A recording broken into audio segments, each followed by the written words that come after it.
पूर्णमदः पूर्णमिदं पूर्णात् पूर्णमुदच्यते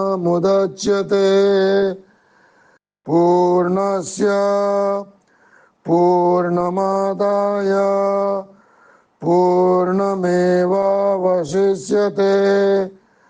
ओम शांति शांति शांति। वह सच्चिदानंद घन परब्रह्म पुरुषोत्तम सब प्रकार से सदा सर्वदा परिपूर्ण है। यह जगत भी उस परब्रह्म से पूर्ण ही है, क्योंकि वह पूर्ण से यह पूर्ण उत्पन्न हुआ है।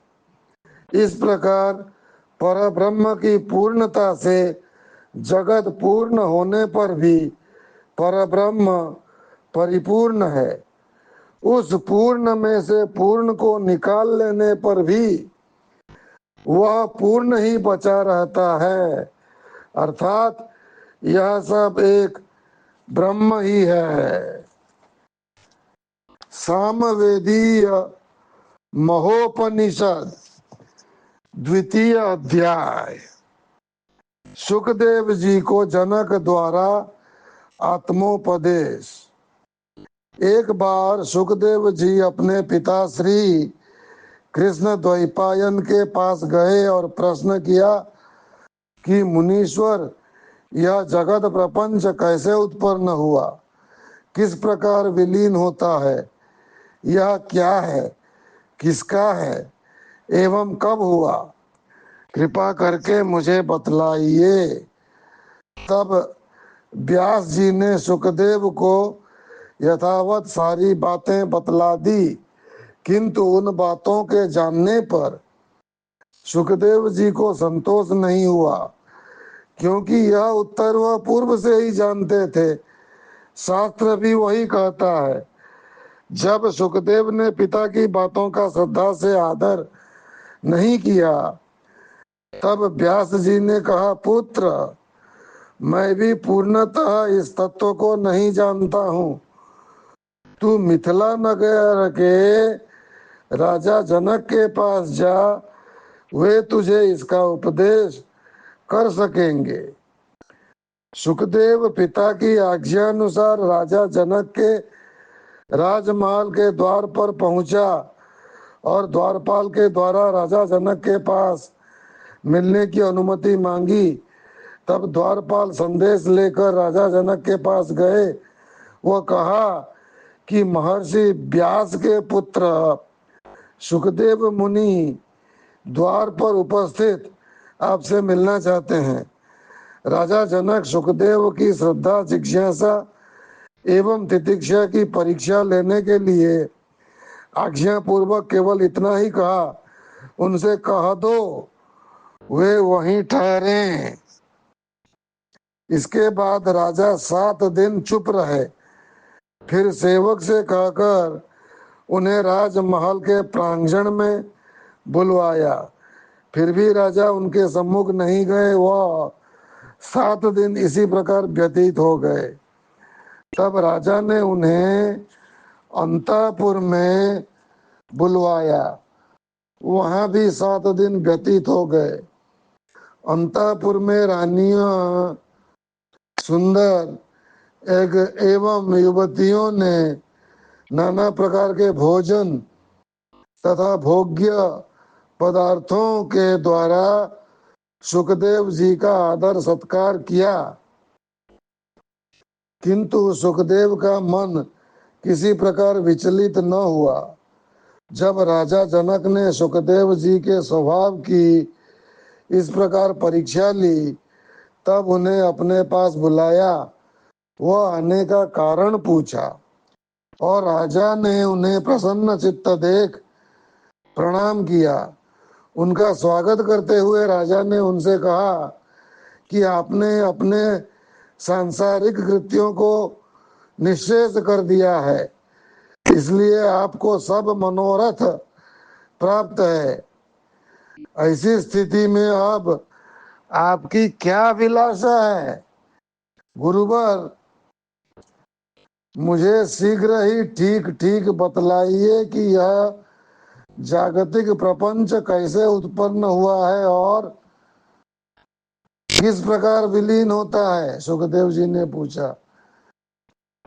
राजा जनक ने भी पिता व्यास की भांति उनके प्रश्न का उत्तर दिया। तब सुखदेव ने कहा कि यह बात मैं पूर्व से जानता हूँ।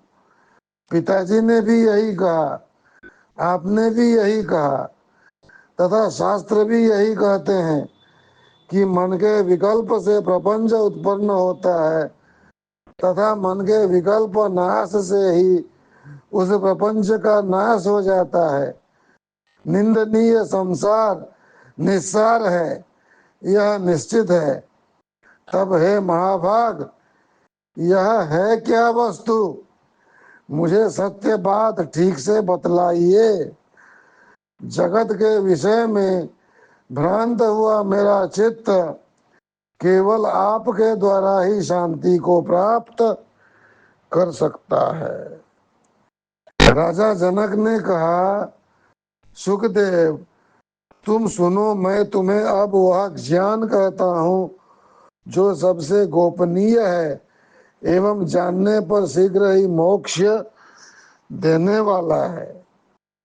दृश्य जगत है ही नहीं। यह बोध हो जाने पर मन की दृश्य विषय से परिशुद्धि हो जाती है। जब यह बोध परिपक्व हो जाता है तब उससे निर्वाण रूपी परम शांति प्राप्त हो जाती है। वासनाओं का जो निश्शेष परित्याग होता है वही श्रेष्ठ त्याग है। उसी विशुद्ध अवस्था को साधु जनों ने मोक्ष कहा है। पुनः जो शुद्ध वासनाओं से युक्त है तथा जिनका जीवन अनर्थों से शून्य है एवं जिन्हें ज्ञेय तत्व ज्ञात है, महाबुद्धिमान सुखदेव जी, वह पुरुष जीवन मुक्त कहलाता है। क्या कौन जीवन मुक्त कहलाता है? जो शुद्ध वासनाओं से युक्त है तथा जिसका जीवन अनर्थों से शून्य है एवं जिसे ज्ञेय तत्व ज्ञात है, वह पुरुष जीवन मुक्त कहलाता है। पदार्थ भावना की दृढ़ता ही बंध कहलाती है और ब्रह्मन वासनाओं की क्षीणता ही को मोक्ष कहा जाता है। बिना तप साधन के स्वभावतः ही जिनको जगत के भोग अच्छे नहीं लगते वे जीवन मुक्त कहलाते हैं। यथा समय प्राप्त होने वाले सुखों और दुखों में अनासक्त हुआ जो न प्रसन्न होता है और न दुखी होता है वह जीवन मुक्त कहलाता है। जो सभी रसों का त्याग कर चुका है, जिसके लिए किसी भी रस में आसक्ति नहीं है, यथा समय समक्ष आ जाने वाले भोजन को आसक्ति रहित भाव से ग्रहण करता है, वह जीवन मुक्त है। जिसकी संसार के भोगों पर आसक्ति नहीं है वह जीवन मुक्त है। जो मान अपमान हर्ष अमर्ष भय क्रोध काम और कार्पण्य शोक की दृष्टि से जिसका अंतःकरण अछूता रहता है वह जीवन मुक्त कहलाता है। जो राग द्वेष फलाफल धर्म की अपेक्षा न करके काम करता है और आत्मा में ही रत रहता है वह जीवन मुक्त है।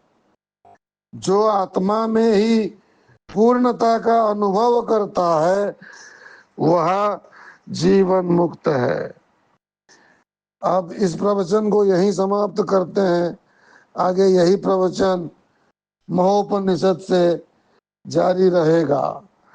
ओम शांति शांति शांति।